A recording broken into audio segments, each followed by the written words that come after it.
2026년 1월 20일 베스트픽이 선정한 미국 시황 마감 주요 뉴스입니다. 와, 오늘 시장은 그야말로 최악의 날이었습니다. 무려 3개월 만에 가장 큰 폭으로 하락했는데 대체 시장에 무슨 일이 있었던 걸까요? 이 숫자들만 봐도 오늘 분위기가 어땠는지 바로 감이 오시죠? S&P 500하고 나스닥은 둘 다 2% 넘게 폭락했고요. 다우존스도 1.7% 이상 미끄러졌습니다. 이 정도면 S&P 500과 나스닥은 한 달 만에, 다우는 2주 만에 가장 낮은 지점에서 마감한 거예요. 정말 엄청난 매도 압력이라는 뜻이죠. 자, 그럼 도대체 왜 이렇게까지 시장이 무너졌을까요? 오늘 시장을 뒤흔든 두 가지 거대한 요인이 있었습니다. 본격적으로 파헤쳐보기 전에 저희 분석이 도움이 되신다면 잠시만 시간을 내서 구독과 좋아요 꾹 눌러주시면 정말 큰 힘이 됩니다. 네, 오늘 시장은 한마디로 더블 펀치를 제대로 맞았습니다. 지정학적 위기라는 외부 충격에다가 채권 시장 쇼크라는 내부 압박까지 이 두 가지가 동시에 시장을 덮친 건데요. 자, 그럼 이 두 가지 핵심 동인을 하나씩 자세히 뜯어보겠습니다. 오늘 시장 하락의 주범 바로 이 두 가지입니다. 첫 번째는 그린란드 위기라고 불리는 지정학적 불확실성, 그리고 두 번째는 글로벌 채권 금리가 갑자기 치솟으면서 생긴 거시 경제적 압박. 이 두 가지가 어떻게 서로 맞물려서 시장의 공포를 극대화시켰는지 지금부터 살펴보겠습니다. 먼저 그린란드 위기부터 보죠. 트럼프 행정부가 그린란드 문제를 빌미로 유럽 8개국에 고율 관세를 매기겠다고 으름장을 놓으면서 갑자기 새로운 무역 전쟁의 공포가 시장을 덮쳤습니다. 그냥 말만 한 게 아니라 당장 2월부터 10%, 6월에는 25%까지 올리겠다는 구체적인 계획까지 나오니까요. 투자 심리가 순식간에 얼어붙으면서 위험한 건 다 팔고 안전한 곳으로 도망가자는 리스크 오프 분위기가 시장을 완전히 지배해버렸습니다. 이런 혼란 속에서 셀 아메리카라는 말이 나왔습니다. 말 그대로예요. 전 세계 투자자들이 미국발 리스크를 피하려고 주식, 채권, 심지어 달러까지 미국 자산이라면 그냥 종류를 가리지 않고 동시에 다 팔아치우는 현상입니다. 이건 그냥 주가가 좀 빠지는 수준이 아니라 미국 자산 전체에 대한 신뢰가 흔들리고 있다는 아주 심각한 신호로 볼 수 있습니다. 시장의 공포를 숫자로 보여주는 게 바로 이 공포지수 VIX 지수인데요. 이게 작년 11월 이후 처음으로 20을 뚫고 올라갔습니다.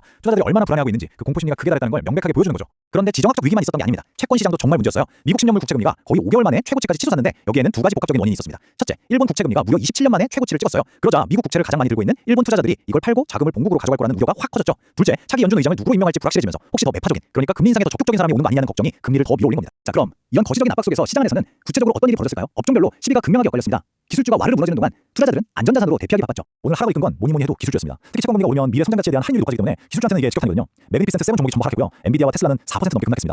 또 무역전쟁 우려에 반도체들도 줄줄이 하락했고 대표적인 위험 자산 비트코인 가격이 2주 만에 최저로 뚝 떨어지니까 관련 주식들도 크게 출렁했습니다. 반면에 투자자들은 안전한 곳으로 몰려들었습니다. 금이란 은 가격이 사상 최고치를 찍으면서 관련 광산 주식들이 급등했고요. 천연가스 가격이 하루 만에 26%나 폭등하면서 관련 기업들 주가도 덩달아 올랐습니다.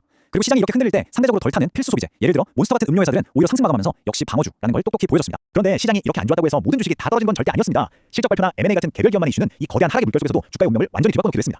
여기서 우리가 주목해야 할 점은 이제 시장은 과거 실적이 얼마나 좋았냐보다 앞으로 얼마나 좋을 거냐, 즉 미래 전망에 훨씬 더 민감하게 반응한다는 겁니다. 유나이티드 항공은 실적이 좋아서 3.7% 올랐지만 넷플릭스랑 3앱은 달랐어요. 넷플릭스는 1분기 가이던스가 시장 기대에 못 미치면서 5.2%나 빠졌고요. 특히 3앱은 2020년 전망을 안 좋게 내놓자마자 주가가 6%나 급락해버렸습니다. 개별 기업의 이슈가 얼마나 강력한지 보여주는 정말 드라마틱한 사례들이죠.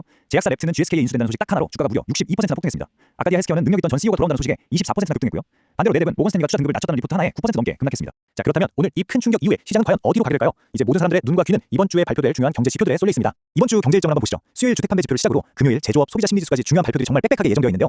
하지만 이 중에서 가장 중요한 걸 딱 하나만 꼽으라면 단연 목요일에 발표될 11월 근원 PC 물가지수입니다. 이게 연준이 인플레이션을 판단할 때 가장 중요하게 보는 지표거든요. 그래서 이 숫자가 어떻게 나오느냐에 따라 시장의 방향이 또 한 번 크게 요동칠 수 있습니다. 결국 우리는 이 질문과 마주하게 됩니다. 오늘 이 충격적인 하락이 앞으로 더 나아가기 위한 건강한 일시적 조정일까요? 아니면 앞으로 닥쳐올 더 큰 하락의 시작을 알리는 무서운 신호탄일까요? 그 해답의 실마리는 아마도 이번 주에 발표될 경제 데이터 속에 숨어 있을 겁니다.